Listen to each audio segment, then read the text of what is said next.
पन्नगे च सुरेन्द्रे च कौशिके पाद संस्पृशि निर्विशेष मनस्काय श्री वीरस्वामिने नमः।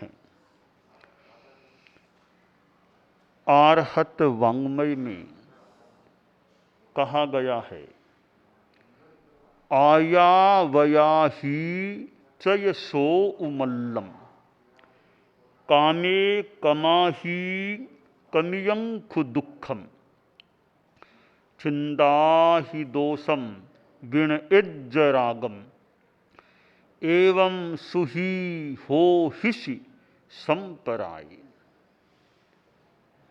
आदमी सुखी रहना चाहता है, और आदमी ही क्या, शास्त्रवाणी है, सव्वे पाणा परमाहम्मिया, यानी सभी प्राणी सुख स्वभाव वाले होते हैं, सुख चाहते हैं। सब्बेशिम जीवियम पियम, सबको जीवन प्रिय होता है। तो आदमी भी सुखी रहना चाहता है, दुख नहीं चाहता, और आदमी दुख से डरता भी है। भगवान महावीर ने एक बार साधुओं से प्रश्न किया, किंग भया पाणा समणाउसो, आयुष्मन श्रमणो, बताओ प्राणी किस से डरते हैं, किस से भय खाते हैं। संत उत्तर नहीं दे सके, तो भगवान महावीर ने ही फरमा दिया आश्रय, दुख भया पाणा समणाउसो, आयुष्मन श्रमणो, प्राणी दुख से डरते हैं, दुख से भय खाते हैं।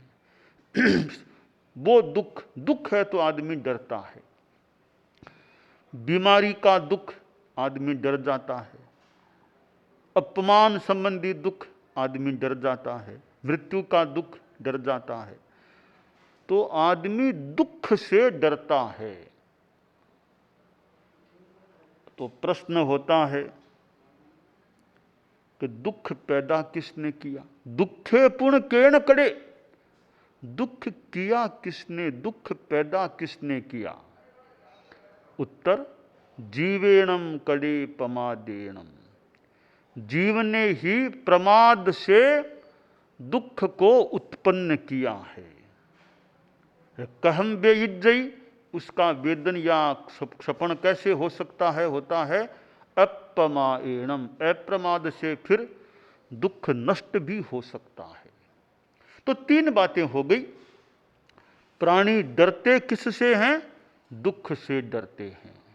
दुख पैदा किसने किया? जीव ने ही किया, अपने ही प्रमाद से। और तीसरी बात कि वो दुख अब कैसे वेदन को, क्षय को प्राप्त हो सकता है, नाश को प्राप्त हो सकता है? अप्रमाएणम, अप्रमाद से दुख नष्ट हो सकता है। तो दुख संसार में है, दुख है तो दुख का कारण भी है, वो कारण है प्रमाद। और दुख मुक्ति भी हो सकती है। दुख मुक्ति का उपाय है अप्रमाद की साधना। तो दुख है, दुख का कारण है, दुख मुक्ति भी है और दुख मुक्ति का कारण भी है। मैं तात्विक भाषा में थोड़ा सा जाऊं तो लगता है कि दुख क्या है? एक तरह से जो पाप है, बंध है, यह दुख है। इसका कारण क्या है? आश्रव। आश्रव से पाप का बंध होता है, तो पाप और बंध आश्रव जन्य है। तो आश्रव दुख का कारण है। आश्रवो भव हेतु स्यात्, जन्म मरण का कारण भी आश्रव है। नव तत्वों में अंतिम तत्व है मोक्ष, वो दुख मुक्ति है। अब उस मोक्ष दुख मुक्ति का उपाय क्या? तो नव तत्वों में खोज लें संबर निर्जरा, संवर निर्जरा मोक्ष का, दुख मुक्ति का उपाय है। और यूं अप्रमाद से भी जुड़ी हुई बातें, संवर निर्जरा की बातें हो सकती हैं। तो हम भी सुख चाहते हैं और भी प्राणी सुख चाहते हैं। तो संसार में सुखी जीवन कैसे जी सकते हैं? देखिए, मैं 2 वाक्य बताना चाहूंगा, आप लोग ध्यान से सुन सकते हैं। किसी को दुखी देखकर हमें सुखी नहीं बनना चाहिए, यानी किसी को दुखी देखकर हम खुशी नहीं मनाएं। तो किसी दूसरे को दुखी देखकर हमें सुखी नहीं बनना चाहिए, यह पहली बात। दूसरी बात है, किसी दूसरे को सुखी देखकर हमें दुखी नहीं बनना चाहिए। किसी दूसरे को सुखी देखकर हमें दुखी नहीं बनना चाहिए। तो दूसरे को दुखी देखकर खुशियां मनाना गलत चीज है, खराब चीज है। दूसरा सुखी, उसके सुख को देख कर हम दुखी बने, यह भी बढ़िया बात नहीं। तो क्या होना चाहिए? प्रमोद भाव होना चाहिए। प्रमोद भाव कि दूसरे सुखी हैं, शांति में अच्छे हैं, वो ठीक, मुझे क्या तकलीफ है। दूसरा कोई दुखी है तो क्लिष्टेषु जीवेषु कृपा परत्वम, जो संक्लिष्ट हैं, दुखी हैं, उनके प्रति हमारे मन में कृपा करुणा का भाव कि हम दूसरों को कैसे चित्त समाधि दे सकें, आत्म शांति पहुंचा सकें। तो दूसरों के प्रति, दुखियों के प्रति करुणा भाव। 4 भावनाएं आती हैं। सत्वेषु मैत्रीं, गुणेषु प्रमोदम, क्लिष्टेषु जीवेषु कृपापरत्वं, मध्यस्थभावं विपरीतवृत्तौ, सदा ममात्मा विदधातु देव। तो ये 4 भावनाएं हैं, मैत्री, प्रमोद, कारुण्य और मध्यस्थ। सत्वेषु मैत्रीम, प्राणियों के प्रति मैत्री भाव करो, हिंसा में मत जाओ, सबके प्रति मैत्री भाव रखो। और उसके साथ गुणीषु प्रमोदम, जो गुणवान लोग हैं उनके प्रति ईर्ष्या नहीं, प्रमोद भाव। बहुत अच्छे गुणवान हैं, बहुत गुणवान लोग हैं, बहुत अच्छे हैं। देखें तो गुण भी मिल सकते हैं, देखें तो कहीं अवगुण भी मिल सकते हैं। एक आदमी देखता है, उसको कहा गया भैया देखो कि गांव में गुणवान लोग कितने हैं, अच्छे लोग कितने हैं, ये देख लिस्ट बनाओ, अच्छे लोग कितने हैं।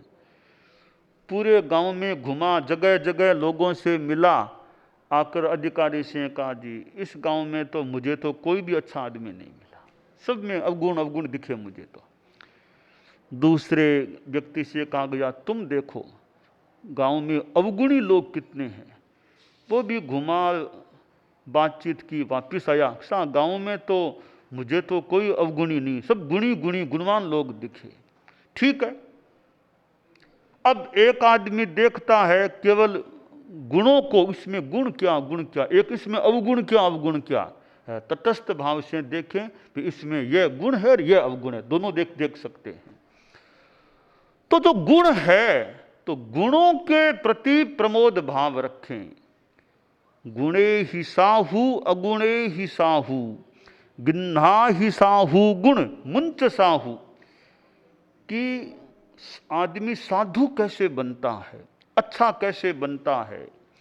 गुणों से आदमी साधु बनता है, अगुणों से आदमी असाधु बन जाता है। तो हमें क्या करना चाहिए? गिन्हा ही साहू गुण, अच्छे गुण हैं, सद्गुण हैं, उनको ग्रहण करो, साधु के गुणों को ग्रहण करो। मुंतसाहु, असाधु अवगुण है, अवगुणों को छोड़ दो। तो हम जीवन का यह एक लक्ष्य बना लें, प्रयास रखें कि जीवन में अवगुणों को निकालना, गुणों को बढ़ाना, गुणों को बढ़ावा देना, ग्रहण करना। संत के पास आदमी आया भी कि वो गांव में अमुक आदमी तो आप में अवगुण निकाल रहा था, आप में अवगुण निकाल रहा था, यानी वो निंदा करने को अवगुण निकाल रहा था। तो संत ने एक दूसरे रूप में उत्तर दे दिया कि भैया अवगुण तो निकालने के ही होते हैं, अवगुण तो निकालने के ही हैं, कुछ मैं तपस्या से निकालता हूं, कुछ वो निकालता है, तो मेरे अवगुण तो निकलने ही चाहिए। अवगुण निकालने वाले, निंदा करने वाले के प्रति भी रोष नहीं, कि अवगुण हमें निकालने, छदमस्त हैं, भले छठे गुणस्थान वाले साधु हैं, तो भी कोई कमी तो मिल सकती है हमारे में। किसी में ज़्यादा बोलने की आदत है, किसी में कुछ गुस्सा करने की आदत है, किसी में आलस्य की पड़ा रहता है, पढ़ता नहीं, स्वाध्याय नहीं, आलस्य रहता है, खाया पिया बोचा पिचा खा लिया पी लिया और आराम से सो गया, न स्वाद, ठीक है थोड़ा विश्राम तो मान लें, अपेक्षा है, हो तो कर सकते हैं, पर सोया तो 1 घंटा 2 घंटा 2.5 घंटा आलस्य के रूप में सो गया, तो फिर स्वाध्याय कब होगा? हमारे कुछ वर्षों पहले तक तो विधि थी कि साधु को सामान्यतया दिन में नहीं सोना, लेट कर नहीं सोना। मेरे देखने में विधि थी कि साधु को दिन में सामान्यतया, विशेष कारणों को छोड़ दें, तपस्या आदि आदि, दिन में लेट कर नहीं सोना। तो हमारे कई संत तो फिर वो दीवाल के सहारे या डेस्क के सहारे ऐसे कैसे नींद लेटते नहीं। ये मेरे देखने की बात है कि भी साधु को लेटना नहीं, स्वाध्याय करो, थोड़ा बहुत विश्राम बैठे बैठे कर लो, करना है तो लेटना नहीं। समय बदला, विधि में भी बाद में बदलाव आ गया, परंतु वो आगम की जो वाणी कि बोचा पिच्चा खा पी के सो जाना है, पाप समणित, वो पाप श्रमण खा पी के सो जाते, आराम करता है। सापेक्ष बात हम वर्तमान के समय में किसी रूप में मान लें, इतना तो मान के चलें, खा पी के आराम तलब, स्वाध्याय की रुचि नहीं।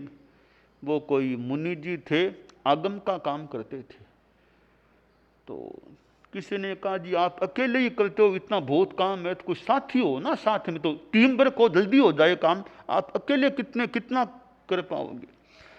तो वो मुन्नी जी बोले जी क्या बताऊं, मैं कुछ संतों को मैंने बुलाया था यहाँ कि आगम के काम में लगो, तो वो हमारे मुनि जी खा पी के सोते, 2-4 घंटा आराम से नींद लेते, वो तो खा पी के, वो क्या काम करेंगे? मैंने कहा ठीक है साहब, आप पधारिए, वापस पधारिए, जरूरत नहीं आपकी।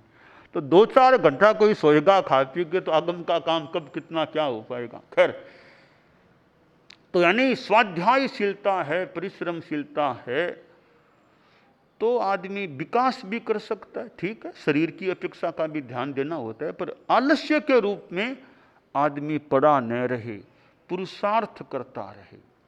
तो प्राणियों के प्रति मैत्री हो, और गुणी लोग हैं, गुणवान लोग, ऐसा बहुत परिश्रमी संत है, बहुत हमारे सेवाभावी संत हैं, बहुत हमारे तपस्वी हैं, ये स्वाध्यायी, ये व्याख्यानी, तो गुण है, गुणों के प्रति प्रमोद भाव। कहा तो यह गया है संस्कृत में, पर गुण परमाणु पार्वती कृत्य नित्यम निज हृदय विकसंत है, संति संत है कियंत है। कि दूसरे के परमाणु जितने गुण को भी इतनी प्रमोद भावना की पर्वत का सा रूप देकर अपने हृदय में जो उसको विकसित करते हैं, ऐसे संत दुनिया में ईर्ष्या नहीं करना, किसी से भी ईर्ष्या नहीं। जो विकास करने वाला है, किसी दृष्टि से विकास करे, उससे ईर्ष्या नहीं करना। यह जलना ईर्ष्या है, वो बढ़िया चीज़ नहीं है। ठीक है, जलन हो तो सकती है कि अरे वो इतना आगे बढ़ गया, मैं पीछे, वो आगे, अरे उसके बढ़ने में खुशी मनाओ तो तुम भी बढ़ने की दिशा में आगे जा सकते हो। दूसरों के विकास को, प्रगति को देखकर खुशी मनाओ, खुश होने की, दुखी बनो और ईर्ष्या करो। तो दुनिया में सुखी होने के लिए अनेक बातें हैं, शास्त्र में भी हैं, पर जो 4 भावनाएं हैं, मैत्री रखो सबके साथ, हमें सुख मिल सकेगा। प्रमोद भाव रखो, ईर्ष्या मत करो, गुणियों के प्रति प्रमोद भाव, हमें सुख मिल सकेगा। दूसरों के दुखियों के प्रति करुणा रखो, उनको आध्यात्मिक शांति देने का प्रयास करें कि चित्त समाधि शांति दे सकें। तो दुखी के प्रति करुणा का भाव, अनुकंपा का भाव है, आध्यात्मिक सेवा की भावना है, उससे भी हमें सुख मिल सकेगा। और चौथी बड़ी महत्वपूर्ण बात है मध्यस्थ भावम विपरीत वृत्तौ। विपरीत वृत्ति आ जाए, कोई विपरीत वृत्ति वाला व्यक्ति भी है, कहना नहीं मानता, 2 बार कह दिया, 3 बार कह दिया, मानता ही नहीं है, उस पर भी गुस्सा मत करो। ठीक है, मैंने अपना कह दिया, नहीं माने तो वो जाने, यथास्थान बात पहुंचा दें, बाकी हम क्या करें, दो गुस्सा करने में मुझे क्या लाभ होगा। तो मैंने अपना कर्तव्य निभा दिया, अब नहीं माने तो वो जाने। न मानने वाले के प्रति भी गुस्सा नहीं करना चाहिए। तो यह मध्यस्थ भाव, ठीक है, हमने अपना दायित्व निभा दिया, शांति रखो, मध्यस्थ भाव रखो। विपरीत परिस्थितियां आ गई, मध्यस्थ भाव, शांति, कोई बात नहीं, कोई बात, समता रखो, शांति रखो अपने। न तो भयभीत होना है, न आक्रोश करना, जो करनी है वो करना है। यूं विपरीत वृत्ति में भी, विपरीत स्थिति में भी मध्यस्थ भाव रखना। ऐसी 4 भावनाएं जीवन में आ जाएं, भावना बार बार चित्त को भावित करें, भावना से भावितात्मा बन जाएं। जो भावितात्मा अनगार होता है वो कितना सुखी हो सकता है। आचार्य भिक्षु थे, अब देखिए किस प्रकार उन्होंने साधना की होगी, कैसे प्रतिकूलताओं में जीवन जिया होगा। अपना भावितात्मा के रूप में आदमी रहे, प्रतिकूल अनुकूल जो भी स्थितियां आ गई, शांति रखो, अच्छा काम करते रहो। तो आचार्य भिक्षु जब दीक्षा लेने से पहले, जब दीक्षा की भावना थी, तो माताजी दीपाबाई आज्ञा उनकी लेनी थी। आज्ञा माताजी से कैसे मिले, रघुनाथ जी महाराज को ले गए, वो तो उन्हीं के आस इर्द गिर्द रहने वाले थे तब, भिखण जी महाराज या युवा भिखण जी। रघुनाथ जी महाराज आए, दीपाबाई भिखण काई कहे, महाराज की कहो, मैं दीक्षारी आज्ञा कौन दूं, मैं दीक्षारी आज्ञा कौन दूं, क्यों को नहीं दो। नहीं महाराज, वो भिखण हमारे आयो ना गर्भ में, मैंने शेर को सिंगरो सपनों आयो, तो सिंगरो सपनों देखो वे, मैं तो सुनी जिकरी माँ सिंगरो सपनों देखा, वो बेटो तो कोई राजा बने, बड़ो बने, तो मैं मारे बेटे ने मांग खानियों क्या बना दूं, मारो बेटो राजा बन सी आशा करूं कदी, तो मैं दीक्षा आज्ञा कौन दूं, आज्ञा कौन नहीं दे रही। अब रघुनाथ जी महाराज तो दीपाबाई आपने शास्त्रा में बात आवे कि जिकरी माँ वो सिंगरो सपनों देखे नहीं, वो बच्चों, वो लड़को, वो जातक या तो कोई मांडलिक राजा की राजा बन जावे, या वो भावितात्मा अनगार बन सके। तो मने लगे कि थारो बेटो, तुम्हारा बेटा दीक्षा लेकर के जैसा तुमने शेर का सपना देखा है वो शेर की तरह गूंजेगा, शेर की तरह दहाड़ेगा, या मने लगे, ऐसा मुझे लगता है। तो थे आज्ञा क्यों नहीं दो। हाँ आ बात, जो माता जी तैयार हो गई, दीक्षा की आज्ञा दे दी। तो वो गुरुदेव के रचना में बड़ा सुंदर है, दीपा बाई थारो बेटो देख शेर ज्यों गूंजे, दीपा बाई थारो बेटो देख शेर ज्यों धूजला थर थर कायर ओ कर्म कटक स्यूं ओ संता मोकरो मंत्र मां पर कर ग्यो कार हो, जिन सा आधार हो तेरा पन अधिदेवता श्रद्धा स्वीकारो तेरा पन। तो कैसे वो रघुनाथ जी महाराज ने कहा, कैसे माता जी दीपाबाई मान गई। तो खैर ये जो चार भावनाएं हैं, मैत्री, प्रमोद, करुणा, मध्यस्थ भाव, ये जीवन में हमारे विकसित होती हैं तो हम एक सुखी जीवन जीने के अधिकारी काफ़ी अंशों में बन सकते हैं।